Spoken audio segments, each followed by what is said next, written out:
Hello बच्चों, let's see this question. The question says define wave motion, give the chief characteristic of wave motion. Question में कहा गया है कि wave motion क्या है एंड हमें बताइए chief characteristic of wave motion क्या है. तो इस क्वेश्चन के लिए हमारा की कॉन्सेप्ट यूज हो रहा है, that is the wave motion. Wave motion, तो बेसिकली नाम से ही आप देख सकते हैं wave motion, that is motion, यानी कि कुछ ट्रांसफर हो रहा है. तो वेव मोशन क्या होता है? It is the transfer of energy and momentum. Transfer of energy and momentum. Momentum from one point of the medium, from one point of the medium to the another point of medium, to the another point of medium.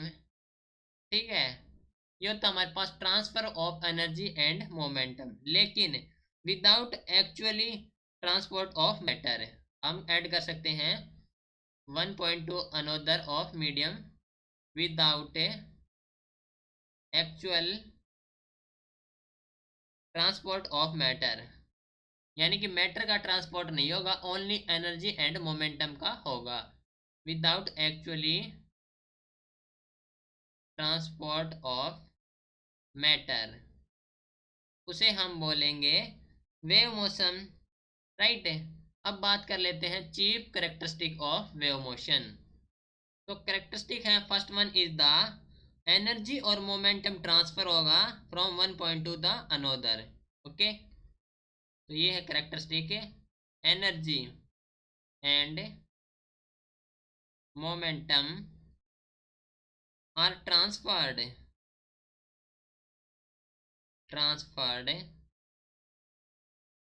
From one point to another,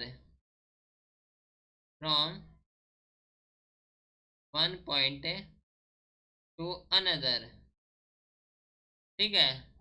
now second one is, जो velocity होगी जिसके through जो wave travel करेगी वो different होगी from the velocity of the particle. तो the velocity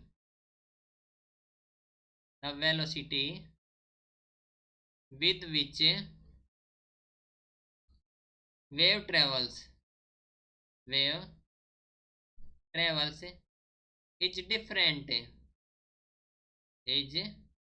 different from the velocity of the particle, from the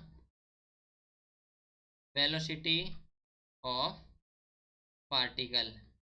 यानी कि हम कह सकते हैं कि जो पार्टिकल की वेलोसिटी है और जो वेव ट्रेवल कर रही है जिस वेलोसिटी से, वे डिफरेंट होंगी. ओके, तो ये थी chief characteristic of the wave motion. Right, this is your final answer. Hope you understood it well. Best of luck.